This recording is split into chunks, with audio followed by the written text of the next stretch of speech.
आपका स्वागत है हमारे इस चैनल पर और आज हम एक्सप्लेन करने जा रहे हैं the lazy Prince becomes a genius season 3 chapter 6। हमारे चैप्टर की शुरुआत में हम देखते हैं कि वो दोनों ट्रैवल पे जा रहे होते हैं क्रोनो स्वॉर्डमैन एकेडमी के लिए। पर तभी अपनी क्रिल अपने एरन से कहती है, ब्रदर मैं काफ़ी ज़्यादा क्यूरियस हूँ किसी चीज़ को लेकर। अपने एरन बोलता है वो क्या चीज़ है, जिसके बाद अपनी क्रिल बताती है वो नेकलेस जो मैंने आपको गिफ्ट में दिया था वो कहाँ है। जिसके जवाब में अपने एरन कहता है रुको वो मेरे पास ही है, अभी दिखाता हूँ। और जब अपना एरन उस नेकलेस को बाहर निकालता है तो हम देखते हैं कि वो टूटा हुआ होता है। वो बोलता है कि जब मैं क्लाउन डीमन से फाइट कर रहा था शायद ये तभी टूट गया होगा क्योंकि जो डिमोनिक एनर्जी थी वो कुछ ज़्यादा ही स्ट्रॉन्ग थी जिसे हैंडल नहीं कर पाया होगा। तो अपनी क्रिल उसके जवाब में बोलते हैं हाँ मैं समझ गई। पर अपना एरन फिर भी कह रहा होता है कि मुझे माफ़ कर देना क्योंकि तुमने मुझे इसे गिफ्ट के तौर पर दिया था। पर अपनी क्रिल बोलती है कोई बात नहीं, इसमें तुम्हारी गलती नहीं है, वो तो डीमन था। और हाँ, जो तुमने नेकलेस पहन रखा है मुझे लगता है काफ़ी ज़्यादा अच्छा है, ये तुम्हारी काफ़ी ज़्यादा हेल्प करेगा। और क्रिल की ऐसी बात सुनकर तो अपने एरन काफ़ी ज़्यादा खुश हो जाता है और बोलता है क्रिल थैंक यू क्योंकि तुम मेरी बात को समझ पाए हो। पर तभी जो अपनी क्रिल है वो अपने एरन से कहती है तुम्हें मुझे पहले बताना चाहिए था। अपने एरन उसके जवाब में सॉरी कहता है। जिसके बाद हमारा सीन शिफ्ट होकर एक होटल की तरफ दिखाया जाता है और अपनी क्रिल बोल रही होती है चलो आ जाता हम इधर ही रुक जाते हैं। अपनी रूरू बोलती है हाँ तुम सही कह रहे हो। जिसके बाद हमें अपने एरन को दिखाया जाता है जो कि अपने कमरे में बैठकर कुछ सोच रहा होता है। फिर वो कुछ पुराने सीनों को याद कर रहा होता है जिसमें जो जोश और से होता है अपने एरन से कह रहे होते हैं एरन मैं तुम्हारे जाने से पहले तुम्हें कुछ बताना चाहता हूँ, तुम काफी ज्यादा सावधान रहना ताकि तुम इग्नाइट की फायर से बह ना जाओ। जिसे सुनकर पहले से अपने एरन कुछ समझता नहीं और काफी ज्यादा शौक होता है कि ये अपने जोश और से क्या कह रहा है। पर अपने जोश और से आगे कहते हैं जैसा कि तुम इग्नाइट से कैच करने के लिए काफ़ी ज़्यादा डिटरमाइंड हो और तुम इसे कैच करने के लिए काफ़ी तेज़ी से आगे ग्रोथ कर रहे हो और उस ग्रोथ की वजह से जो तुम्हारे अंदर की फायर है वो भी और ज़्यादा तेज़ी से बढ़ रही है और वो आम लोगों के मुताबिक काफ़ी ज़्यादा ही है। और अगर तुम अपने अंदर की फ्लेम को कंट्रोल नहीं कर पाए तो तुम काफ़ी ज़्यादा हैवी ब्लो से गुजरोगे जो कि काफ़ी ज़्यादा मैसिव होगा। और साथ ही ये भी ध्यान रखना कि तुम्हारी जो खुद की फायर है वो तुम्हें निगल ना ले। और इन्हीं बातों को सोचने के साथ साथ जो अपना एरन होता है वो मेडिटेशन वाली पोज में बैठ जाता है और मेडिटेट करने लगता है। जिसके बाद वो अपने अंदर आता है और अपनी स्वॉर्ड को देख रहा होता है और वो बोलता है ये तो पहले से काफ़ी ज़्यादा हॉटर हो चुकी है जब मैंने इसे लास्ट टाइम देखा था। और उसके बाद अपने एरन उसे मन में ही पकड़ लेता है और वो अपने मन में कह रहा होता है ये तो काफ़ी ज़्यादा बड़ी हो चुकी है पहले से और अगर ये और भी ज़्यादा बड़ी हो जाएगी जिसकी वजह से मैं इससे ऑब्सेस्ड और इम्पेशेंट हो जाऊंगा और उसके बाद जो मेरे इमोशंस होंगे वो एंगर और शेम में बदल जाएंगे और जिसके बाद मैं अपने आप को ही खो दूंगा और इसकी पॉसिबिलिटी काफ़ी ज़्यादा हाई है। इसीलिए मुझे अपनी इस फ्लेम को कंट्रोल करने की काफ़ी ज़्यादा ज़रूरत है अभी के लिए। और जिसके बाद जो अपना एरन होता है वो अपनी स्वॉर्ड को पकड़कर मन में कह रहा होता है मुझे अपनी फ्लेम को कंट्रोल करने के लिए किसकी आवश्यकता होगी, हाँ वाटर एनर्जी। और उसी के साथ जो अपना एरन होता है वो वाटर एनर्जी को अपने हाथ में गैदर करने लगता है जिसके बाद वो उस एनर्जी को अपनी स्वॉर्ड पे घेर देता है। पर जो उसकी स्वॉर्ड होती है वो थोड़ी देर के लिए शांत होती है पर वापस फिर से ग्लो करने लगती है। और इसे देखने के बाद तो अपने एरन मन में कहता है जो वाटर एनर्जी है वो तो थोड़ी देर भी इसके सामने नहीं टिकी और अगर ये ऐसे ही बढ़ता रहा तो जो मेरी खुद की फ्लेम है वो मुझे ही निगल लेगी। इसीलिए अब से मुझे कुछ समय अपनी वाटर एनर्जी और अपनी फ्लेम एनर्जी को बैलेंस करने के लिए कल्टीवेट करना पड़ेगा। जिसके बाद हमें अपने एरन को दिखाया जाता है जो कि काफ़ी ज़्यादा मेहनत कर रहा होता है कल्टीवेशन में, पर हमें तभी उसके पीछे कुछ डार्क एनर्जी को दिखाया जाता है। पर उसी वक्त जो अपनी क्रिल होती है वो बाहर से गेट को खटखटाते हुए बोलती है क्या ब्रदर मैं अंदर आ सकती हूँ। अपने एरन बोलता है हाँ। जिसके बाद ही जो अपनी क्रिल है वो अंदर आने के बाद अपने एरन को डांटने लगती है और कहती है मुझे पता था तुम पूरे समय ट्रेनिंग कर रहे होगे, मैंने तुमसे कहा था ना जब मैं तुम्हारे साथ ट्रैवल करूँ तो तुम इतना ज़्यादा मेहनत मत करो। अपने एरन बोलता है क्रिल तुम्हारा शुक्रिया कि तुम मेरी चिंता कर रहे हो। और जिसके बाद अपना एरन मन में कहता है हाँ मैं काफ़ी ज़्यादा जल्दी कर रहा हूँ और मुझे इतनी जल्दी करने की कोई भी ज़्यादा ज़रूरत नहीं है, हमेशा की तरह एक समय में एक ही कदम रखना मेरे लिए बेहतर रहेगा। जिसके बाद हमें अपने एरन के पीछे दिखाया जाता है उसके पीछे काफ़ी ज़्यादा ही अमाउंट में डार्क एनर्जी होती है। जिसके बाद हमारा अगला सीन शिफ्ट होता है क्रोनो स्वॉर्डमैन एकेडमी की तरफ जहाँ अपनी रूरू बोलती है देखो हम पहुँच चुके हैं। अपनी क्रिल बोलती है क्या ये वही जगह है। अपने एरन बोलता है हाँ यही क्रोनो स्वॉर्डमैन एकेडमी है, चलो अब अंदर चलते हैं। जिसके साथ ही वो उसके अंदर जाने लगते हैं और जैसे ही वो अंदर जाते हैं तो उन्हें एक बंदा देखकर बोलता है ओ देखो क्या वो एरन पेरिरिया है। उसी के साथ काफ़ी सारे बंदे उसके पास आने लगते हैं और बोलते हैं हाँ ये तो सच में एरन पेरिरिया है। सभी एरन का नाम बोल रहे होते हैं बार बार और उनमें जो सबसे आगे खड़ा होता है वो बोलता है एरन काफ़ी समय हो गया तुमसे मिले बिना। जिसके बाद वो सभी के सभी अपने एरन के ऊपर टूटकर पड़ते हैं और बोलते हैं एरन हमने सुना है कि तुम स्वॉर्ड मास्टर बन चुके हो, क्या तुम्हें हम याद हैं, हम एक बैच में ही थे और मैंने ये भी सुना है कि तुमने एलिया लिंडसे को हरा दिया। पर वैसे तुम इस एकेडमी में अचानक यहाँ क्या कर रहे हो? तभी उसके जवाब में अपने एरन कहता है, मैंने सुना था कि यहाँ खून है और मैं खून से मिलने आया हूँ। जिसके जवाब में वो बंदा बोलता है, खून तो यहाँ पहले ही चला गया, वो भी जूडिथ के साथ। जूडिथ उसकी स्टूडेंट बन चुकी है। अपने एरन बोलता है, क्या जूडिथ? पर तभी उनमें से जो एक बंदा होता है वो अपने एरन के बिल्कुल पास आकर बोलता है, ओए हाँ, मैं तुमसे एक बात पूछने जाता था, क्या तुम सभी एक साथ ही ट्रैवल कर रहे थे ना, जूडिथ और ब्रैट लॉयड? एरन बोलता है, हाँ, उसके बारे में क्या? जिसके जवाब में वो बंदा बताता है, अचानक ये जूडिथ और लॉयड हैं, वो एक दूसरे को डेटिंग करने लगे हैं। और वैसे जब तुम ट्रैवल कर रहे थे तो वहाँ क्या हुआ था? और इस बात को सुनकर तो अपने एरन भी काफी ज्यादा शौक होता है कि वो दोनों एक दूसरे को डेट कर रहे होते हैं। अपने एरन बोल रहा होता है, क्या वो एक दूसरे को डेट कर रहे हैं? पर तभी अपने हेडमास्टर कहते हैं, हंगामा बंद करो। और हम देखते हैं वो अपने एरन के सामने आते हैं और वो बोलते हैं, मेरे को लगा था यहाँ काफी ज्यादा नॉइस होगी, इसलिए मैं अचानक ही आ गया। और उन्हें देखकर एरन बोलता है, हेडमास्टर बोलते हैं, काफी समय हो गया तुमसे मिलने बिना एरन। जिसके अगले सीन में हम देखते हैं कि वो दोनों ऑफिस में होते हैं, जहाँ अपने हेडमास्टर अपने एरन से बोलते हैं, अच्छा अब मैं समझ गया, तुम इतनी दूर खून से मिलने आए हो और साथ ही तुम अभी अपनी ट्रेनिंग के बीच में हो ताकि तुम अपनी फ्लेम को अपनी वाटर एनर्जी से कम कर सको। जिसके जवाब में अपने एरन बोलता है, हाँ, मुझे महसूस है कि जो मेरी फ्लेम है वो काफ़ी ज़्यादा तेज़ी से बढ़ रही है और मुझे डर है कि अगर इसी तेज़ी से बढ़ती रही तो ये मुझे एक दिन निगल लेगी। और इस बात को सुनकर तो अपने हेडमास्टर तुरंत ही बोलते हैं, ये कोई बड़ी प्रॉब्लम नहीं है। अपने एरन इसे सुनने के बाद काफ़ी ज़्यादा शौक हो जाता है और अपने हेडमास्टर आगे कहते हैं, मैं तुम्हारी इस बात को समझता हूँ और ऐसी काउंटलेस पीपल होते हैं जो कि काफ़ी ज़्यादा स्पारिंग मैच करने के बाद शर्म महसूस करते हैं और उसी शर्म के बाद वो डिस्ट्रॉय हो जाते हैं, पर उन लोगों में से तुम नहीं हो एरन। तुम अपनी अभी की सिचुएशन क्यों नहीं बताते हो? तुमने पहले से काफ़ी अच्छा काम करा है अपनी इन फ्लेम को कंट्रोल करने के बाद। और तभी अपने हेडमास्टर अपनी सीट से खड़े होने लगते हैं और कहते हैं, ये वो आंसर तो नहीं है जिसे तुम ढूंढ रहे हो। और जिसके बाद वो अपनी क्रिल से बोलते हैं, अभी तुमने अपना नाम क्रिल बताया था ना? क्रिल बोलती है, यस सर। तो अपने हेडमास्टर बोलते हैं, मैंने सुना है कि तुम काफ़ी ज़्यादा एक अच्छे मिस्टिक आर्टिस्ट हो और साथ ही मैंने ये भी सुना है कि तुम एनिमल्स को समन कर सकते हो और मैंने ये भी सुना है कि तुम एक लेजेंडरी ग्रिफन को समन कर सकते हो। क्या यह अभी करना संभव है? अपनी क्रिल बोलती है, हाँ, यह भी मैं कर सकती हूँ। तो अपने हेडमास्टर कहते हैं, क्या ये पॉसिबल हो सकता है कि हम तुम्हारे ग्रिफन पर राइड करके जाएं कहीं और हमें लोकेशन बदलनी पड़ेगी? जिसके जवाब में अपनी क्रिल बोलते हैं, हाँ, ये पॉसिबल हो सकता है। तो अपने हेडमास्टर तुरंत ही बोलते हैं, तो चलो फिर हम अभी चलते हैं। जिसके अगले सीन में हम देखते हैं कि जब अपनी क्रिल होती है वो अपने ग्रिफन के साथ ही कहीं उड़ने लगती है और अगले सीन में वो पहुंच जाते हैं और उसके बाद वो बंदे बोल रहे होते हैं, मतलब अपने हेडमास्टर बोल रहे होते हैं कि हाँ, ये वही प्लेस है जहाँ तुम द वाटर ऑफ स्वॉर्ड को सीखोगे, साथ ही उस एनर्जी को कंट्रोल करना सीखोगे। और उस लेक को देखने के बाद अपने एरन कह रहा होता है, ये तो बिल्कुल नॉर्मल सी लेक दिख रही है। पर तभी जो अपने हेडमास्टर होते हैं वो अपने स्वॉर्ड को निकालते हुए आगे आ रहे होते हैं और अपने एरन से कह रहे होते हैं, चलो मैं तुम्हें एक प्रदर्शन दिखाता हूँ। जिसके साथ ही जो हमारे हेडमास्टर होते हैं वो अपने स्वॉर्ड को काफ़ी ज़्यादा स्मूथली स्विंग कर रहे होते हैं और उनकी आंखें बंद होती हैं, काफ़ी ज़्यादा फोकस होते हैं। उसी के साथ वो एक खतरनाक सा स्लैश लगा देते हैं, जिसकी वजह से जो उनका वो लेक होती है वो बीच में से कट जाती है। फिर हम देखते हैं कि वो लेक काफ़ी ज़्यादा खतरनाक कटी होती है, जिसे देखने के बाद जो अपनी क्रिल होती है वो बोलती है, इन्होंने तो लेक को बीच में से 2 भागों में बांट दिया।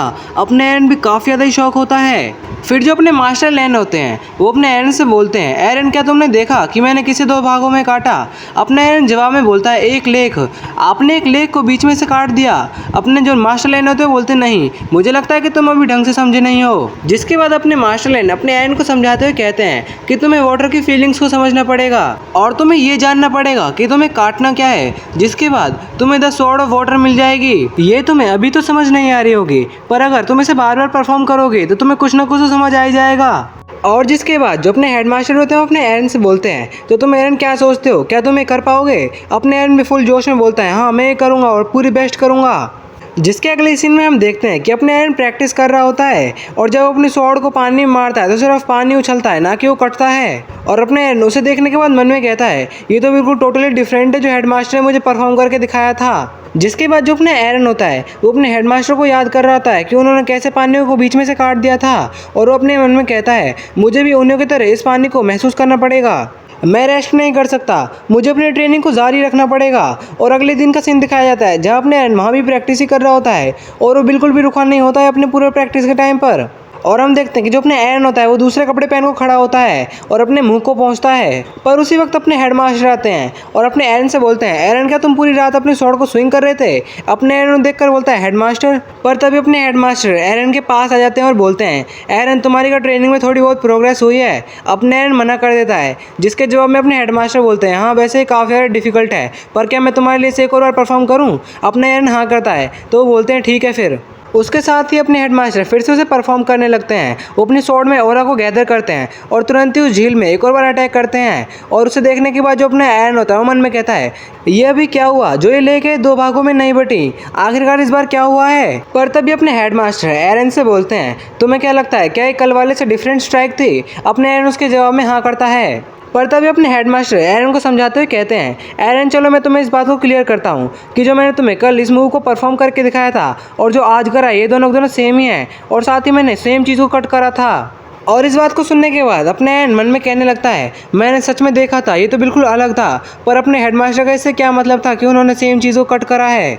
पर तभी अपने हेडमास्टर एरन के पास आते हैं और कहते हैं तुम इतने ज़्यादा इम्पेशेंट मत हो क्योंकि तुम इसे नहीं सीख पा रहे हो अभी के लिए, पर अगर तुम अपनी प्रैक्टिस को जारी रखोगे तो तुम सब सीख जाओगे। और तभी जो अपने हेडमास्टर होते हैं वो यहाँ से जाने लगते हैं और अपने एरन से कहते जाते हैं मैं कुछ दिनों तक तुम्हें यहाँ नहीं दिखूंगा। तो अपने एरन के जवाब में यस सर कहता है। और जब अपने हेडमास्टर चले जाते हैं तो एरन उन्हें देखकर अपने मन में कह रहा होता है मेरे मन में काफ़ी ज़्यादा ही सवाल हैं और मुझे पता है कि इनको आंसर इन्हें पता होंगे, पर ये किसी अच्छे रीज़न से उन्हें मुझे नहीं बता रहे हैं। और जैसे ही मैं अपनी ट्रेनिंग को चालू करूँगा तो मेरे जो उत्तर हैं वो सभी के सभी सामने आ जाएंगे। और जो अपने मास्टर लेन वहाँ से जा रहे होते हैं मतलब हेडमास्टर जा रहे होते हैं तो अपने मन में कहते हैं मुझे यकीन है कि एरन इसे जल्दी से नहीं समझ पाएगा क्योंकि इसे सीखने में तो मुझे भी 30 साल से ज़्यादा लग गए थे। और मैं ये उम्मीद करता हूँ कि जो मेरी अभी की जजमेंट है प्लीज़ एरन तुम इसे तोड़ देना, मतलब इसे ख़त्म कर देना और साथ ही तुम कभी भी गिव अप मत करना एरन।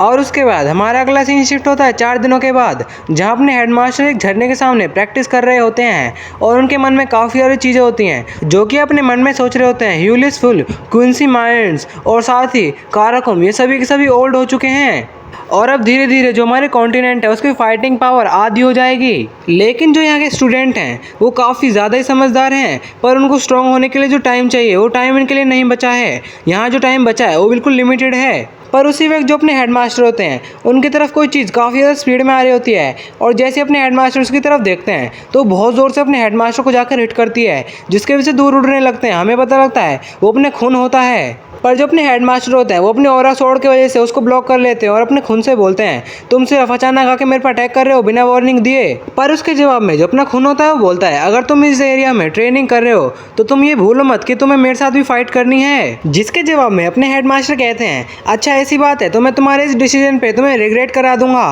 अपना जो खून होता है वो कहता है कि यही तो मैं तुमसे चाहता था। और उसी के साथ वो दोनों एक दूसरे की तरफ तेजी से बढ़ने लगते हैं और उसी के वक्त जो उनकी फाइट होती है वो शुरू हो जाती है। और उस फाइट के बीच में जो अपने हेडमास्टर होते हैं वो खून से बोलते हैं आखिरकार तुम कितने समय तक मेरे से ऑब्सेस रहोगे। तो अपना खून बोलता है क्या तुम समझे नहीं, और अपने पैर में ऑरा गैदर करके अपने हेडमास्टर को जोर से किक करता है जिसके बाद जो अपने हेडमास्टर होते हैं वो काफी ज्यादा दूर गिरते हैं। पर हम देखते हैं कि जो अपने हेडमास्टर होते हैं उन्होंने अपने एल्बो से इसे ब्लॉक कर लिया होता है। और उसी वक्त जो अपना खून होता है वो अपने ऑरा स्वॉर्ड के साथ अपने हेडमास्टर पर अटैक करते हुए कहता है मैं तब तक तुमसे फाइट करूंगा जब तक कि मैं कॉन्टिनेंट का सबसे ताकतवर स्वॉर्ड्समैन ना बन जाऊं, और जब तक ऐसा नहीं होगा मैं कभी भी स्टॉप नहीं होऊंगा। अपना खून काफी ज्यादा कॉन्फिडेंट लग रहा होता है जिसके साथ वो अपने हेडमास्टर की तरफ तेजी से बढ़ने लगता है। पर जो अपने हेडमास्टर होते हैं वो भी बिल्कुल तैयार होते हैं और अटैक करते हैं। और उस अटैक को जो अपना खून होता है वो बिल्कुल ऐसे डॉज करता है जैसे वो डिसअपियर हो जाता है। पर अचानक जो अपने हेडमास्टर होते हैं उन्हें कुछ ऐसा महसूस होता है जैसे वो बीच में से कट जाएंगे और तुरंत वो पीछे हटते हैं जिसके साथ ही जो खून हवा में होता है वो एक खतरनाक सा स्लैश लगा देता है। और जो अपने हेडमास्टर होते हैं वो उसे डॉज करते के साथ ही बोलते हैं तुम पहले से काफ़ी ज़्यादा स्ट्रॉन्ग हो चुके हो। खून हंसते हुए लैंड करता है और बोलता है क्या तुम अब मुझे हैंडल नहीं कर सकते हो। और इस बात को सुनने के बाद जो अपने हेडमास्टर होते हैं वो काफ़ी ज़्यादा सीरियस हो जाते हैं और बोलते हैं चलो मुझे अब सीरियस होने की ज़रूरत हो चुकी है। उसके साथ ही वो अपनी स्वॉर्ड में काफ़ी ज़्यादा खतरनाक ऑरा को गैदर करने लगते हैं। मुझे समझ नहीं आ रहा कि लाइटनिंग हो रहा या फिर वाटर हो रहा। उसके बाद जो उनकी स्वॉर्ड होती है काफ़ी ज़्यादा खतरनाक लग रही होती है और फिर वो एक खतरनाक सा स्टैंस ले लेते हैं अपने ऑरा स्वॉर्ड के साथ। पर जो अपना खून होता है वो अपने हेडमास्टर से कहता है कि जब भी तुम इस बात को बोलते हो तो मुझे काफ़ी ज़्यादा बुरी लगती है। पर जो अपने हेडमास्टर होते हैं तुरंत ही अपने खून के ऊपर अटैक कर देते हैं जो कि काफ़ी ज़्यादा पावरफुल होता है। उसके बाद हमें दिखाया जाता है उस अटैक की जो पावर होती है उसकी वजह से जो जमीन होती है वो शैटर हो जाती है। और जो अपना खून होता है वो मन में कहता है जो ये इनक्रेडिबल ऑरा स्वॉर्ड है तो काफी ज्यादा खतरनाक है, इसे मैं हेड ऑन फेस नहीं कर सकता हूँ। पर तभी जो अपना खून होता है वो डॉज करते करते पेड़ों के पास आ जाता है और उसी वक्त जो अपने हेडमास्टर होते हैं वो उन सभी पेड़ों को एक साथ ही काट देते हैं। पर उसी वक्त जो अपने हेडमास्टर होते हैं वो ऊपर की तरफ देख रहे होते हैं, क्योंकि जो खून होता है वो पेड़ों का सहारा लेकर ऊपर जंप करके अपने हेडमास्टर की तरफ नीचे काफी स्पीड में आ रहा होता है। पर जैसे ही अपना खून अपने हेडमास्टर पर अटैक करता है तो अपने हेडमास्टर उसे पैरी कर देते हैं और उसके साथ ही अपना खून है वो रगड़ता हुआ पीछे जाता है। और हम देखते हैं जो अपने हेडमास्टर होते हैं काफी ज्यादा बैडेस्ट वे में आगे की तरफ आ रहे होते हैं और जो पेड़ उनके ऊपर गिरने वाले होते हैं वो उन्हें आराम से काट रहे होते हैं। उसे देखकर जो अपना खून है वो बोलता है, इस हिसाब से मैं तो जीत ही नहीं पाऊंगा। तो इसीलिए और उसी के साथ जो अपना खून होता है उसमें भी काफी ज्यादा खतरनाक ऑरा बह रहा होता है और हमें देखता है वो टेलीपोर्ट हो जाता है, पर उसकी जो स्पीड होती है काफी ज्यादा होती है, जिसके बाद वो अपने हेडमास्टर के पीछे बिल्कुल आ जाता है और अपने हेडमास्टर उस पर अटैक करते हैं। तो जो खून होता है वहां से गायब हो जाता है। पर हम देखते हैं कि जो खून है वो अपने हेडमास्टर के पीछे आ जाता है और वो आते आते अपने मन में सोच रहा होता है, जब मैं अपने फुल अपने ऑरा की मैनिफेस्टेशन कर लेता हूँ तो जो मेरी स्पीड है वो लैंड की स्पीड को सरपास कर देती है। पर तभी जो अपने हेडमास्टर होते हैं वो अपने खून पर अटैक करते हैं पीछे, पर अपना खून वहाँ से गायब हो जाता है और उसी के साथ अपने हेडमास्टर का जो अटैक होता है स्नेक की तरफ अपने हेडमास्टर की तरफ बढ़ने लगता है और अपने हेडमास्टर की तरफ एक खतरनाक सा अटैक कर देता है, पर अपने हेडमास्टर उसे डॉज कर लेते हैं। पर जैसे ही अपने हेडमास्टर अपने खून पर अटैक करते हैं तो अपना खून वहाँ से गायब हो जाता है और अपने हेडमास्टर साइड में देखते हैं जो अपने खून का ऑरा होता है वो दिख रहा होता है, जिसके साथ ही उनकी जो फाइट होती है काफ़ी ज़्यादा खतरनाक होने लगती है। और उसी बीच जो अपने हेडमास्टर होते हैं वो मन में सोच रहे होते हैं कि जो खून है उसकी स्पीड कुछ ज़्यादा ही है और मेरे पास सिर्फ एक ही ऑप्शन बचा है अपने आप को डिफेंड करने का, लेकिन मेरे पास एक और रास्ता है खून को हराने के लिए। मैं अपने सेंसेस को काफ़ी ज़्यादा शार्प कर लूँगा ताकि मुझे खून की जो लोकेशन है वो पता लग जाए, जिसके बाद मैं तुरंत ही उसका अटैक को ब्लॉक कर लूँगा। और उसी डिसीजन में हम देखते हैं कि जैसे ही खून वहाँ अपने हेडमास्टर का अटैक करने के लिए आता है तो हेडमास्टर फुल रेडी होते हैं और वो बोलते हैं मैं तो उसी समय जो खून है उसकी तलवार को तोड़ दूंगा। पर तभी अपने हेडमास्टर काफ़ी ज़्यादा शॉक हो जाते हैं और बोलते हैं रुको। उसकी आंखें हम देखते हैं जो खून होता है वो काफ़ी ज़्यादा शांत होता है और अपने हेडमास्टर मन में कह रहे होते हैं, जैसे उसकी आंखें दिख रही है ऐसा लग रहा है कि उसने इस मूव को पहले ही प्रेडिक्ट कर लिया था। और अपने हेडमास्टर मन में आगे सोचते हैं क्या सारा खून की एक प्लानिंग थी, क्या उसने पहले ही मुझे अपने प्लान में फंसा लिया था। जो भी खून है वो अपनी स्वॉर्ड की ट्रेजेक्टरी को बदल सकता है इसी वक्त और उसका जो निशाना होगा वो मेरी गर्दन होगी। और जो अपने हेडमास्टर होते हैं वो काफ़ी ज़्यादा शॉक हो जाते हैं और अपने मन में सोच रहे होते हैं इस ओवर कॉन्फिडेंस की वजह से मैं अब इसको हार चुका हूँ और ये मेरी कंप्लीट डिफीट है। जिसके साथ जो उनकी दोनों की स्वॉर्ड होती है वो बहुत ज़्यादा खतरनाक तरह से क्लैश करती है। पर अगले सीन में हम देखते हैं कि जो उसकी खून की स्वॉर्ड होती है वो टूट जाती है और उसके बाद जो अपने हेडमास्टर होते हैं वो खून से कहते हैं तुमने अपनी जो स्वॉर्ड है उसकी डायरेक्शन को क्यों नहीं बदला, तुम अगर उसे मेरी नेक पर रखते तो मैं हार जाता। जिसके जवाब में अपना खून कहता है मुझे ऐसी शैडो ट्रिक्स की कोई भी ज़रूरत नहीं है लैंड को हराने के लिए। अपने मास्टर बोलते हैं क्या, तो जो अपना खून होता है वो बोलता है मुझे पता है जब हम फाइटिंग कर रहे थे तो तुम फाइटिंग के बीच में डिस्ट्रैक्ट हो चुके थे, आखिरकार तुम्हारी प्रॉब्लम क्या है, जल्दी से जल्दी अपनी प्रॉब्लम को मुझे बताओ। जिसके बाद हम देखते हैं कि जो अपने मास्टर लैन होते हैं वो अपनी प्रॉब्लम को अपने खून को बता देते हैं और उस वक्त शाम हो जाती है। अपना खून कहता है देखो एक ग्रेट स्वॉर्ड्समैन इतनी ज़्यादा चिंता कर रहा है ऐसी बेकार चीज़ों के ऊपर। अपना खून आगे कहता है तुम्हें उस यंग मैन एरन के ऊपर भरोसा करना चाहिए, क्योंकि एक मास्टर कितनी भी चिंता कर ले उसके स्टूडेंट में कोई ग्रोथ नहीं होती है, इसीलिए मास्टर को हमेशा उसके साथ ही रहना चाहिए ताकि उसकी ग्रोथ को देख सके और उसे सपोर्ट कर सके। पर जो इनमें सबसे वैल्यूएबल चीज़ है वो ये है कि एक मास्टर को हमेशा अपने डिसाइबल के ऊपर भरोसा करना चाहिए। उस बात को सुनकर अपने मास्टर लैन कहते हैं खून तुम्हारा शुक्रिया और तुम साथ में सही हो और ये बात के लिए भी शुक्रिया कि तुम मेरी फीलिंग्स को समझ पाए। पर हाँ जूडिथ का प्रभाव तुम्हारे ऊपर कुछ ज़्यादा ही हो गया, तुम पहले से काफ़ी ज़्यादा काइंड हो चुके हो। और इस बात को सुनने के बाद अपना खून काफ़ी जोर से बोलता है शट अप, चुप हो जाओ। जिसके बाद हमारा अगला सीन शिफ्ट होता है अपने मास्टर लैन की तरफ जो कि जा रहे होते हैं और जाते जाते अपने मन में सोच रहे होते हैं एक मास्टर को हमेशा अपने डिसाइबल पर भरोसा करना चाहिए। और ये बात मैं इतनी इंपॉर्टेंट थिंग को कैसे भूल गया, और ये तो मुझे नहीं पता कि एरन को कितना समय लगेगा द स्वॉर्ड ऑफ वाटर को सीखने के लिए, पर अगर वो एरन है तो वो ज़रूर उसे सीख लेगा, बस मुझे उसे ऑब्जर्व करने की ज़रूरत है। पर अचानक ही जो अपने मास्टर लैन है वो काफ़ी ज़्यादा शॉक हो जाते हैं। हम देखते हैं उनके सामने काफ़ी ज़्यादा बड़ा एक डिमोनिक एनर्जी का बैरियर बन चुका होता है और उसे देखने के बाद जो अपने मास्टर लैन होते हैं वो मन में सोच रहे होते हैं ये कैसे हो सकता है, मैंने इतनी ज़्यादा खतरनाक डिमोनिक एनर्जी को कैसे सेंस नहीं करा। जो ये डिमोनिक एनर्जी है काफ़ी ज़्यादा ही पावरफुल है और ये मेरे हिसाब से एक डेविल होगा, पर मुझे अभी के अभी इसे एलिमिनेट करना होगा। पर उसी वक्त जो अपनी क्रिल है वो ग्रिफन पर उड़कर अपने मास्टर लैन के पास आती है और कहती है मास्टर लैन आपको इस बैरियर को नहीं काटना चाहिए। और अपनी क्रिल को यहाँ देखकर अपने मास्टर लैन बोलते हैं क्रिल आखिरकार यहाँ क्या हो रहा है मुझे समझाओ। तो अपनी क्रिल बोलती है मुझे भी नहीं पता, पर अचानक ही इस लेक के बीच में एक बैरियर फॉर्म हो चुका है वो भी डिमोनिक एनर्जी का। उसी भी जो अपने रूरू है वो बोलती है इसे छोड़ो, जो सबसे इंपॉर्टेंट थिंग है वो ये है कि जो अपने एरन है वो इसी बैरियर के अंदर है। और मास्टर लैन इसे सुनने के बाद काफ़ी ज़्यादा ही शॉक हो जाता है और बोलते हैं क्या इस बैरियर के अंदर। और अगले सीन में हम देखते हैं कि जो अपना एरन है उसी बैरियर में काफ़ी ज़्यादा थक गया होता है, पर जैसे ही वो ऊपर देखता है तो काफ़ी ज़्यादा शॉक हो जाता है और कोई डीमन उससे बोल रहा होता है, अरे काफ़ी ज़्यादा समय हो गया तुमसे मिले बिना। हम देखते हैं कि वो अपना क्लाउन डीमन होता है, वो अपने एरन से बोलता है तुम मुझे भूले तो नहीं हो ना। अपने एरन काफ़ी ज़्यादा शॉक होता है। उसी के साथ जो हमारे आज की वीडियो है वो यहीं ख़त्म होती है। लेकिन आप जानना मत, मैं आपसे कुछ कहना चाहता हूँ कि कल मैं वीडियो अपलोड इसलिए नहीं कर पाया था क्योंकि कल कुछ ज़्यादा ही गर्मी पड़ी थी, जिसकी वजह से मेरी तबीयत काफ़ी ज़्यादा ख़राब हो गई थी। और मैं ये भी जानता हूँ कि जो आज की मैंने एक्सप्लेनेशन करी है ये कुछ ज़्यादा ही बुरी है। और हाँ, आज मैं पूरी वीडियो तक नहीं एक्सप्लेन नहीं कर पा रहा हूँ, तो इसलिए मैं लास्ट में बैकग्राउंड में म्यूज़िक लगा दूंगा ताकि जो वीडियो है वो 20 मिनट की हो जाए, तो इसलिए प्लीज़ बुरा मत मानना।